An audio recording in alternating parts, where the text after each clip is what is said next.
13th, 1954. Look, I don't have much time, but I found these old files in one of the cabinets in an older building in Barry's scrapyard, and I need you to look at them. Just please give them a read and get back to me. I need you to read them. This is what was written. July 4th, 1951. This is a first report of one of Wooden Brothers' scrapyards, also known as Barry's scrapyard. I'm the leading foreman of the scrapyard, Thomas Layden, and one of my primary jobs on this worksite is to update and report on locomotives, rolling stock, faceless and or not faceless that come in and out of the scrapyard. It is also my job to make sure that all locomotives are properly maintained and are functioning inside the scrapyard itself. Today, our scrap-moving steam engines arrived and began work immediately. I do not know their names yet, but I will update this in the next report. The problem is that these engines are non-faceless, which might be a problem for them, as I suspect, as the days continue. Work is proceeding as normal with no interruptions, but with luck with these new engines here, we will be ahead of schedule. July 7th, 1951. Second report. Work is proceeding on time with no delay. In our small fleet of steam engines, we have one J97, primarily known as an austerity, named Marcus. He does not bear a number. We also received two twin locomotives, both being Great Western Railway 5700s. 5764's name is Benjamin, and 5765's name is Lucas. Our final scrap engine is an Ivet 4MT, who does not have a name. He tells me he apparently came from the Corey Brothers Ore Refinery up in Essex, his number being 43129. But I overheard him being called a Dougalbug by some of the workmen, whatever that means. The engines are not the happiest bunch, but so far they are hard-working engines, and they are fulfilling their purpose as required. I hope these engines can cope with the soon arriving scrap steam trains, and keep the schedule as required. I have been worrying about these engines, that they might actually fall under the same hammer as their fallen brotherhoods have. I report in 3 days as required. July 10th, 1951. Fourth report. We've returned to our normal schedule, but the locomotives are becoming worn out with all the work, and with all this heat we're getting, I do not blame them in the slightest.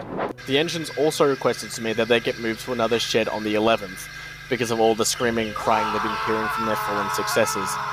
Now I see the horror British Railways and myself are going to have to put these engines through. I granted their request, and they have been moved to the west side of the facility as I am writing this. We also received our first train of the non-faceless rolling stock, which went obviously the engines is whacked to move around, but they did also with a reasonable pace. Obviously I feel bad for the engines. I can't send them away due to a tight schedule, and a heavy price tag contract with British Railways. Nothing else to report. July 17th, 1951. Fifth report. We are currently behind schedule because of an issue with one of our 4 engines. Those issues being Lucas's coupling rod broke and it is under repair as I'm writing this. The other 2 being Benjamin not leaving Lucas's side is refusing to leave him. Ivan is having severe mental problems and is refusing to work. He explained to me that on the 15th that an unknown engine ready for scrap pleaded with Ivan to save her and it was a mistake that she was there. She also tried to tell him that she wasn't supposed to be scrapped. This engine has not been identified and we have suspected that she has indeed been scrapped. Ivan also tried to explain to me that he'd begun to hear voices telling him to save them and to stop killing his own kind. We've kept Ivan away from the other 3 engines until his mental state improves. I don't understand why British Railways couldn't have just sent us faceless engines. We would not be having these bloody problems if they did. We're behind schedule and we will try to recover as soon as possible. July 20th, 1951. Sixth report. Things are going to hell here and I've sent word to British Railways to send us a small fleet of faceless engines if they wish for our services still.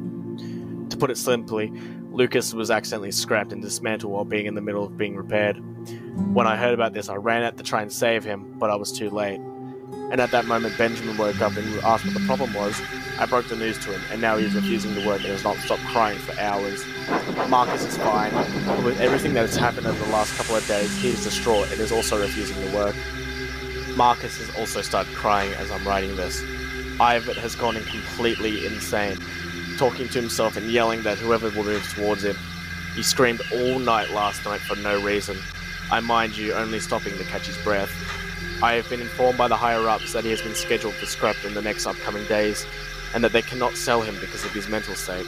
Both Marcus and Benjamin have been put up for sale. We are very far behind schedule, and we cannot work until this problem has been fixed. July 27th, 1951. Seventh and final report. I have been removed from my position as leading foreman, and I'm being allocated to one of the smaller Lancashire scrapyards. But my final order is to make this last report to Barry Scrapyard, which I will do now. Benjamin has been sold to a small line up near Edinburgh. I unfortunately don't know the details, as Marcus was sold for scrap on one of the other branch scrapyards, as he refused to stay here any longer. As for Ivett, well, he went out screaming and pleading.